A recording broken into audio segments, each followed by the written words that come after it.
사랑하는 성도 여러분, 아헤비카 안녕하십니까? 오늘은 사순절 두 번째 주일입니다. 오늘도 함께 주님을 만나고 주님과 대면하는 복된 시간이 되기를 원하며 사순절 두 번째 주일 예배 묵상기도 하심으로 하나님께 드리겠습니다.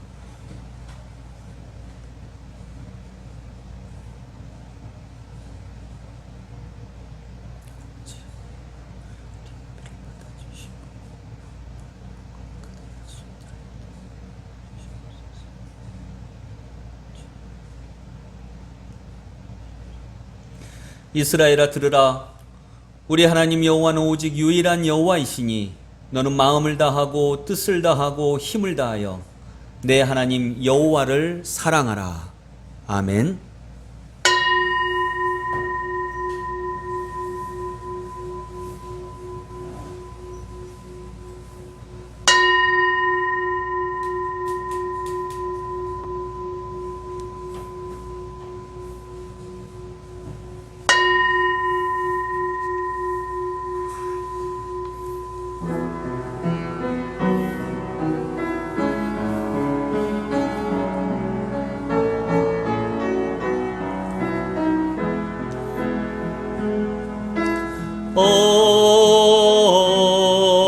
아멘.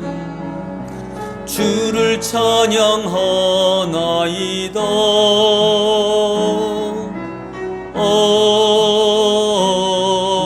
아멘. 주를 사랑하나이다. 성령님 기름 부어 주옵소서. 성령님 회복시켜 주옵소서.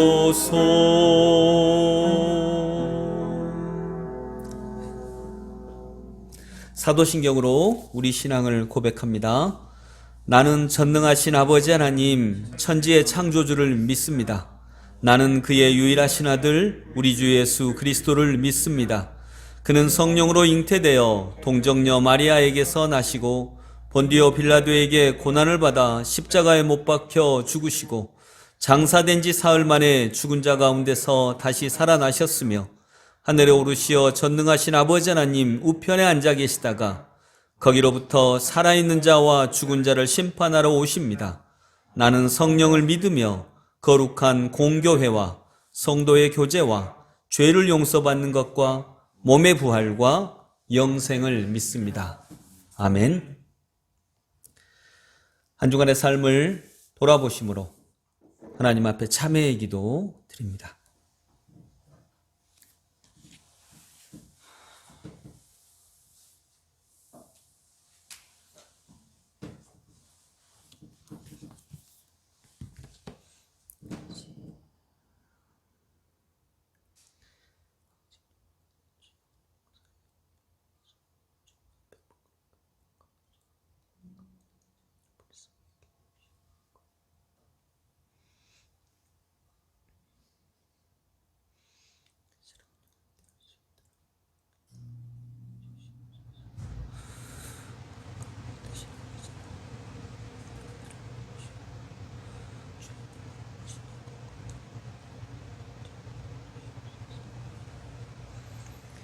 은혜로우신 주님, 이 시간 저희들은 부끄러운 가슴을 안고 주님 앞에 서 있습니다. 아버지 하나님, 저희들은 우리 한국교회 초기 믿음의 조상들이 보여주셨던 믿음과 용기를 이어가지 못하고 있습니다. 불의에 맞서는 강철 같은 믿음을 드러내지 못하고 있습니다. 주님이 원하시는 평화의 도구가 되지 못했고 공의가 강물처럼 넘쳐나는 나라를 만드는데 힘을 다하지도 못하였습니다. 코로나 상황을 통해서 하나님께서 이 나라와 이 땅의 교회들에게 하신 음성에 둔감하고 있음도 고백합니다. 아버지 하나님, 저희를 긍휼히 여겨 주옵소서. 이 백성들을 불쌍히 여겨 주옵소서. 그리고 주께서 우리의 발걸음을 인도하여 주시기를 간절히 원합니다. 오늘도 이 말씀으로 우리의 영과 육과 삶이 새롭게 되기를 간절히 간구합니다. 이와 같이 너희도 너희 자신을 죄에 대하여는 죽은 자요 그리스도 예수 안에서 하나님께 대하여는 살아있는 자로 여길지어다. 아멘.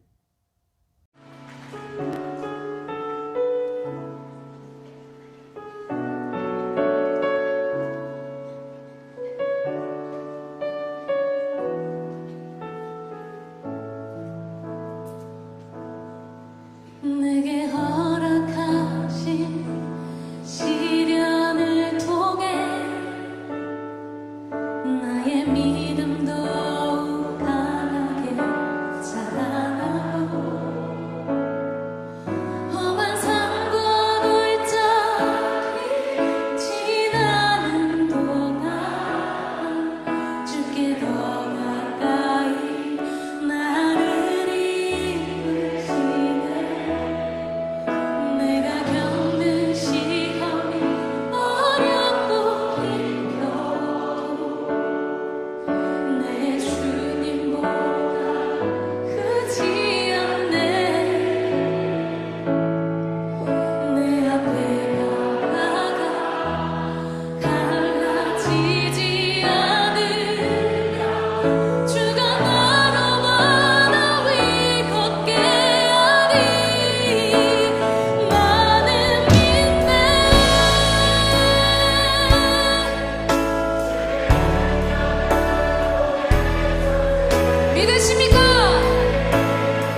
함께 기도하실 때 송기진 집사님께서 기도 인도해 주시겠습니다. 기도드리겠습니다. 온 세상의 주이신 우리 아버지 하나님, 3월 첫째 주를 맞이하여 주님 앞에 나와 예배드릴 수 있는 은혜를 베풀어 주심에 감사와 찬양의 영광을 드립니다. 길고도 추웠던 겨울이 어느새 꼬리를 감추고 산천초목의 봄바람이 기지개를 켜고 있는 이 아름다운 봄을 바라보며 맞이할 수 있도록 허락하게 하신 놀라운 주님, 주님의 은혜에 감사드립니다. 지난 한 주간도 세상 속에서 주님을 잃어버리고 죄악된 길에서 방황하며 세상과 적당히 타협하며 주님과 상관없는 삶을 살았던 것을 이 시간 회개하오니 용서하여 주시옵소서. 내가 거룩하오니 너희도 거룩하라 하셨지만 우리는 그리스도 안에서 거룩한 삶을 살지 못하였습니다.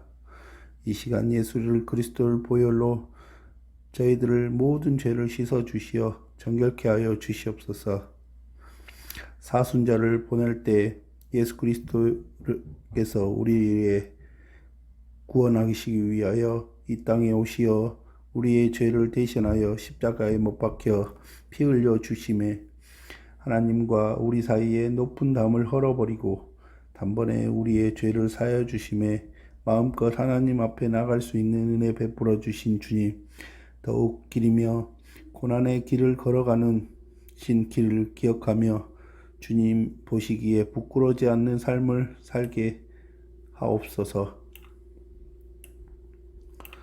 능력의 주님, 지금은 코로나로 인하여 모든 세계와 우리나라가 고통을 받고 있습니다.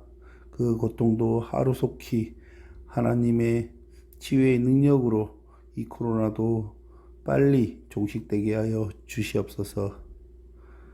나라와 이 민족이 이 시대를 불쌍히 여겨 주시사 이 땅에 완전한 세상이 되게 하여 주시옵소서.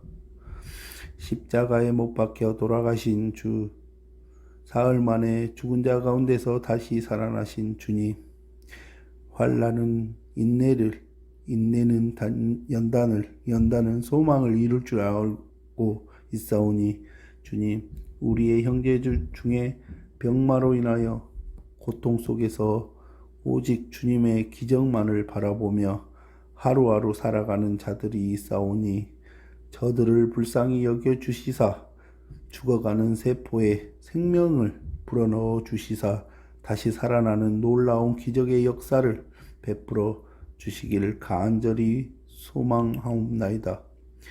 이 시간에 말씀을 전하신 목사님께 성령 하나님의 함께 하시어 30배, 60배, 100배의 결실을 맺는 은혜로운 시간 되게 하여 주시옵소서. 저들이 세상 속에 살아갈 때 표대를 향해 흔들리지 않는 믿음의 한 주간이 될 수 있도록 있게 하여 주시옵소서. 언제나 우리 기도를 들어주시고 응답해 주시는 예수 그리스도의 이름으로 기도드립니다. 아멘.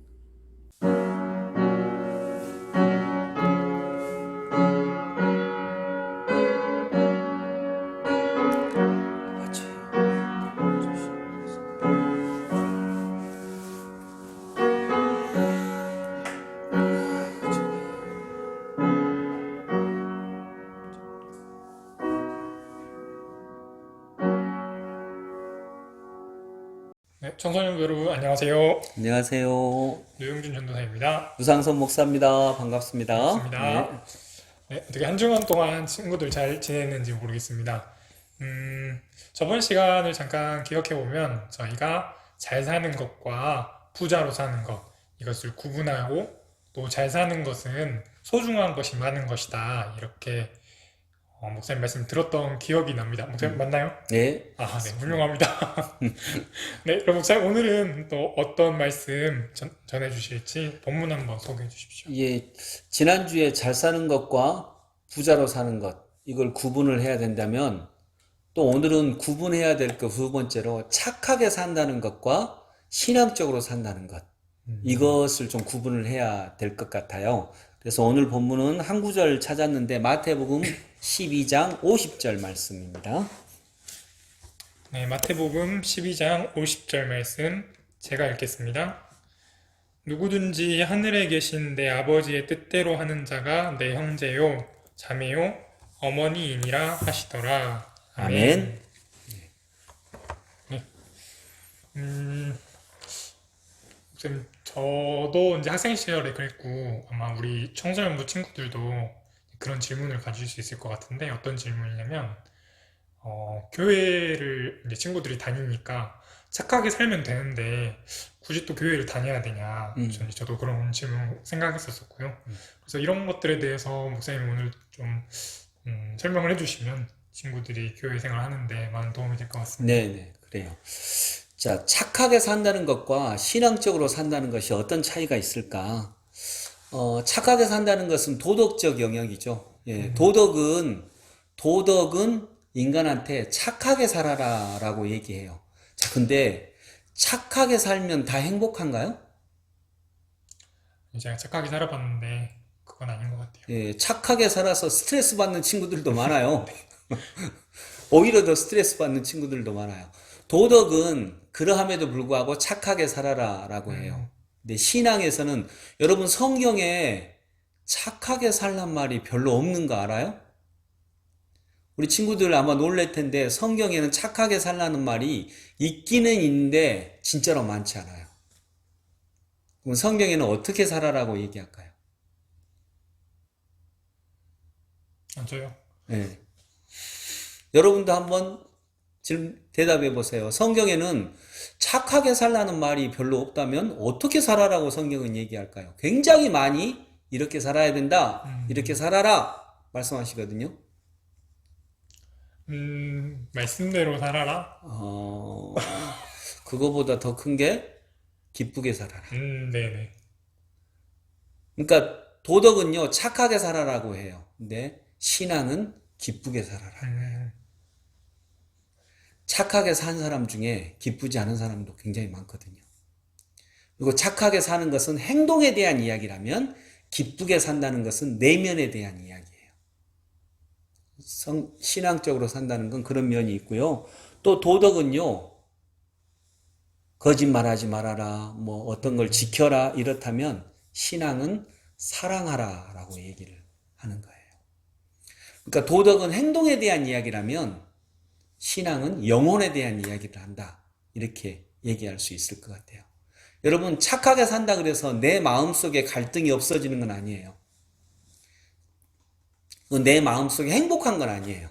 근데 신앙은 바로 그 면까지를 두드리고 건드리고 정말 그래서 우리의 외적인 삶과 우리의 내적인 삶이 일치가 되게 만드는 것. 이것이 신앙이고요. 또 신앙은 사상적인 면이 있어요. 그래서 신앙은 도덕을 주는 것이 아니라 철학을 주죠. 철학을 주기 때문에 굳이 따지자면 도덕은 우리에게 착하게 살라고 한다면 신앙은 우리에게 다르게 살라고 해요. 이 세상과는 다르게 살아라. 이제 그런 얘기를 한다라고 볼 수 있을 것 같아요. 이것과 관련해서 볼 수 있는 게 이제 말씀대로 살 것인지 뜻대로 살 것인지 이런 면이 있는 것 같아요. 오늘 본문에 보니까 누구든지 하늘에 계신 내 아버지의 무엇대로? 뜻대로 하는 자가 내 형제요 자매요 어머니이니라. 뜻대로 하는 자.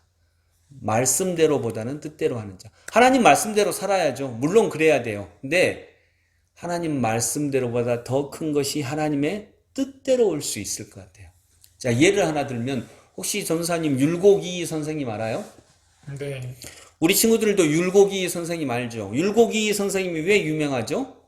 그리고 그분이 뭘 말했죠? 10만 양병설. 네, 10만 양별설. 근데 율곡이 선생님 우리가 다 아는데 근데 이분이 왜 유명하지? 이분이 뭘 말했지? 이런 거 하면 잘 몰라요. 그분은 학자인데 10만 양병설, 그러니까 10만 군인을 우리가 양성해야 된다. 이분이 군대 학자인가? 이럴 수도 있는 거잖아요. 자, 근데 이제 이게 이렇게 연결이 돼요. 조선시대 때 조선 중기에 오면서 그 조선의 양반들이 많이 타락을 했어요. 그러면서 이제 타락하고 자기 입속만 차리고 백성들은 먹고 살기가 진짜 힘들어졌어요. 자, 예를 하나 들면 그래서 백성들이 도둑질을 하기 시작을 했어요. 그때 양반들은 그 양반들은 뭐라고 얘기하냐면 야, 공자님 말씀에 도둑질하지 말라고 했잖아. 그때는 다 유교 사회였으니까 공자님 말씀에 도둑질하지 말라고 했는데 너희들 왜 도둑질해? 공자님이 이렇게 그건 악이다라고 말씀하셨는데 맞아요, 틀려요? 맞아요. 도둑질 해야 돼요, 안 해야 돼요? 하면 안 돼요. 하면 안 되죠. 공자님 말씀 하지 말라. 우리 하나님 말씀에도 도둑질 하지 말라고 했죠. 근데 율곡이 선생은 아주 독특한 주장을 펼치는 거예요. 야, 공자님 말씀대로가 아니라 공자님의 뜻대로 한번 찾아보자. 공자님의 뜻대로. 공자님의 뜻은 백성들한테 도둑질하지 말라고 하는 것보다 백성들을 풍성하게, 백성들이 먹고 살 수 있게 나라가 또는 왕이 이런 모든 조건들을 갖추고 노력해야 된다.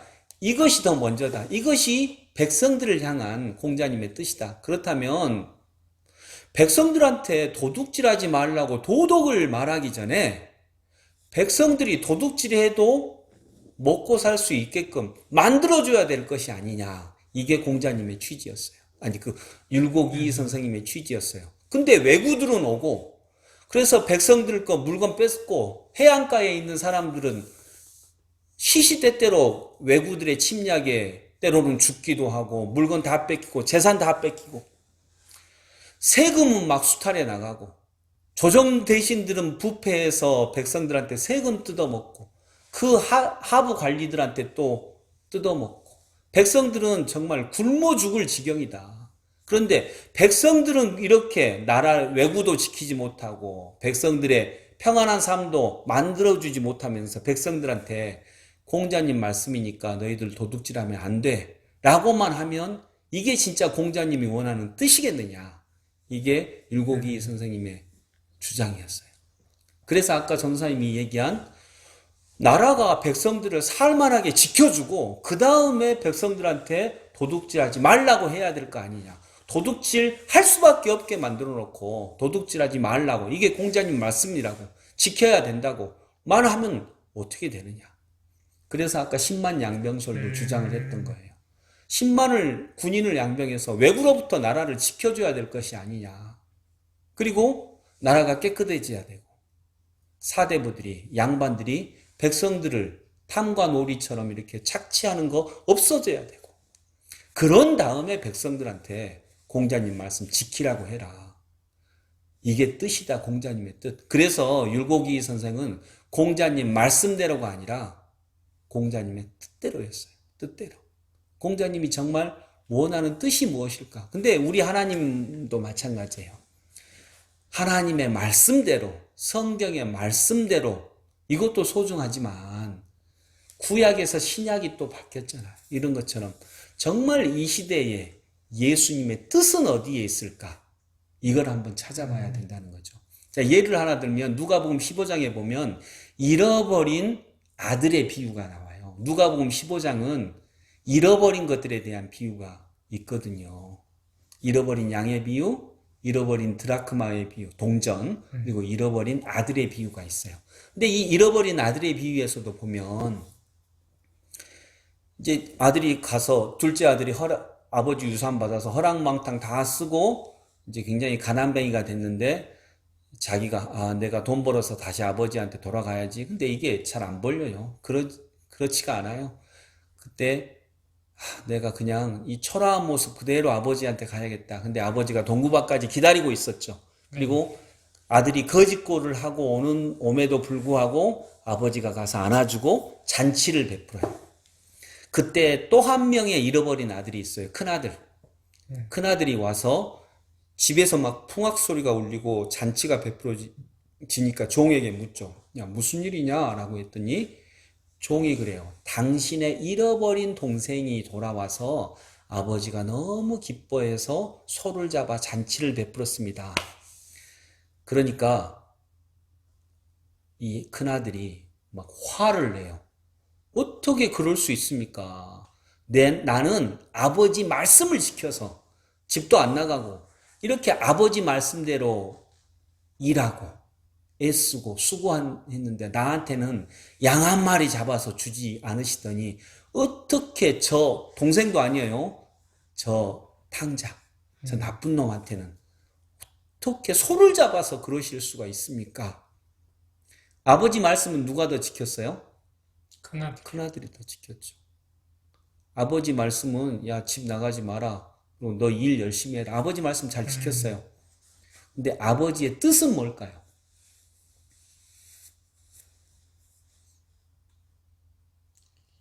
아버지의 뜻은 아마 야, 동생이 물론 지가 잘못해서 나갔는데 동생을 좀 찾았으면 좋겠다. 이것이 아버지의 뜻 아니겠어요? 네네. 동생을 좀 찾아라. 근데 큰아들은 동생 찾는데 아무 관심이 없어. 왜냐하면 아버지가 말씀하지 않았거든. 야, 너는 집 나가지 마. 너는 일 열심히 해. 그 말씀만. 그리고 또 아버지의 뜻은 뭐냐면요. 야, 동생이 혹시 다시 돌아오면 사랑해주고 잘해줘라. 이러지 않았겠어요? 이게 아버지의 뜻이에요. 근데 그건 형한테 미안해서 차마 말을 못했어. 근데 이건 아버지의 뜻이거든요.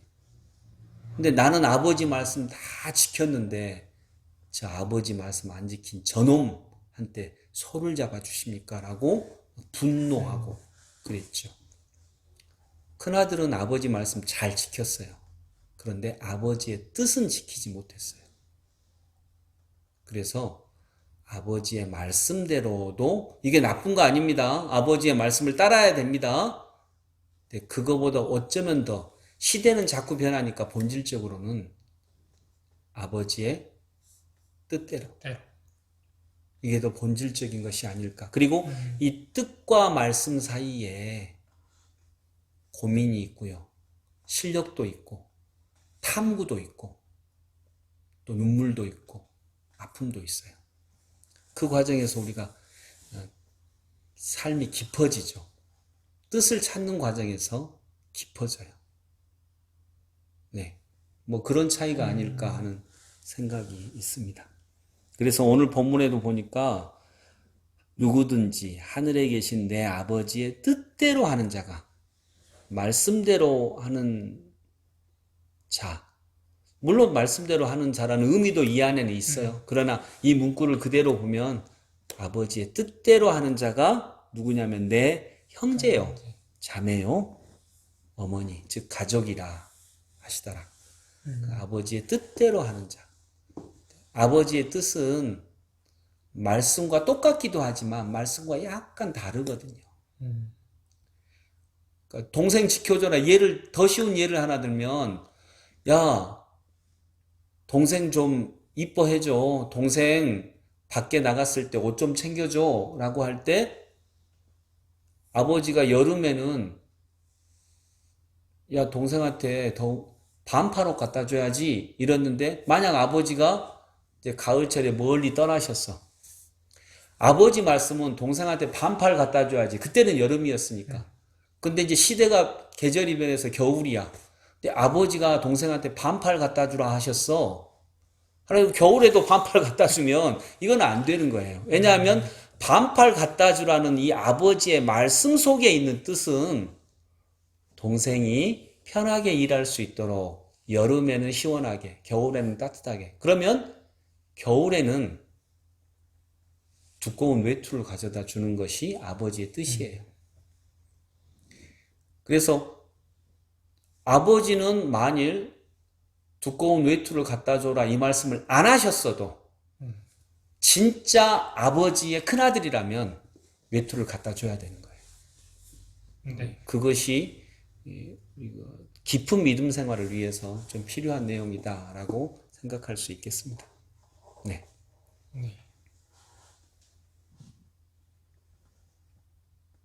네, 오늘 구분은 그래서 도덕과 도덕적으로 산다는 것과 신앙적으로 산다는 걸 구분하는 거였어요. 근데 신앙적으로 살기 위해서는 말씀을 붙잡는 것과 동시에 조금 더 하나님의 뜻은 무엇일까를 이제 내가 찾아보고 탐구하고 또 눈물과 아픔과 이런 과정에서 좀 고민해 가면서 찾아보는 것, 이런 과정이 있어야 되고, 이것이 삶을 깊이 있게 만든다 라고 하는 것, 이것이 신앙적으로 만든다. 이게 바로 다르게 사는 삶이다.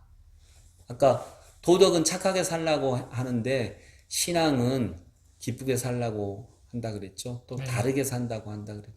살아라고 한다 그랬죠. 세상과 다르게. 그걸 찾아가는 과정이 아마 하나님의 뜻이다. 저는 이렇게 봅니다. 네. 네, 오늘 우선 말씀해 주셔서 감사합니다. 그러면 오늘 기도는 제가, 네, 전사님이. 네, 그럼 제가 기도하고 오늘 목사님 설교를 마무리하겠습니다. 기도하겠습니다. 하나님 감사합니다. 이렇게 온라인으로 예배드리게 하여 주시고 말씀도 듣게 하여 주시니 감사합니다. 하나님, 우리 청소년부 친구들 하나님 뜻대로 살 수 있도록 도와주세요.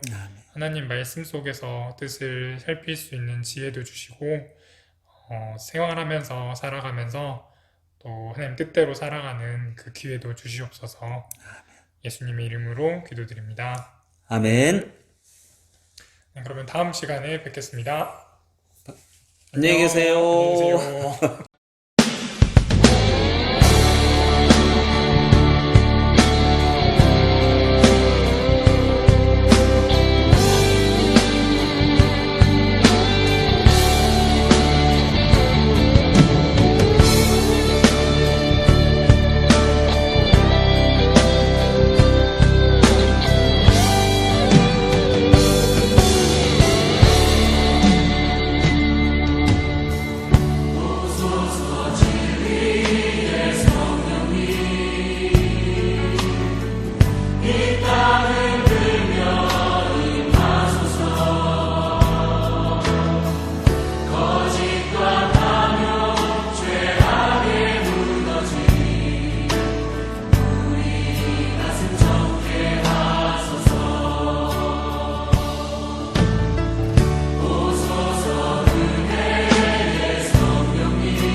아버지 하나님, 진리이신 예수 그리스도를 붙잡고 따르기를 원합니다.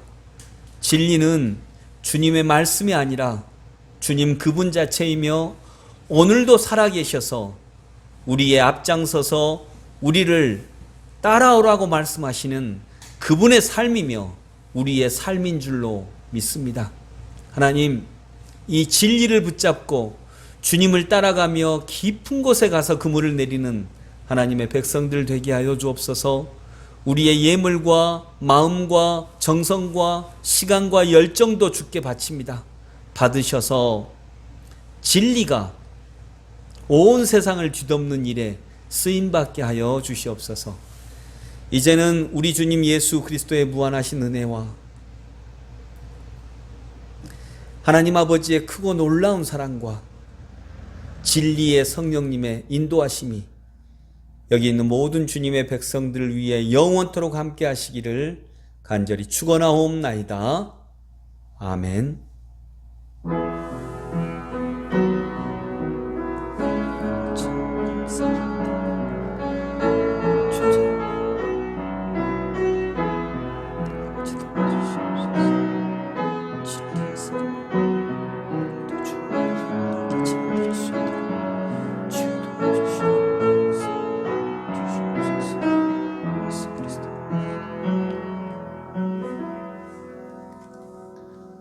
네, 감사합니다. 예배 마쳤습니다. 이번 한 주간도 진리이신 예수님을 잘 따라가는 한 주가 되기를 소망합니다. 감사합니다.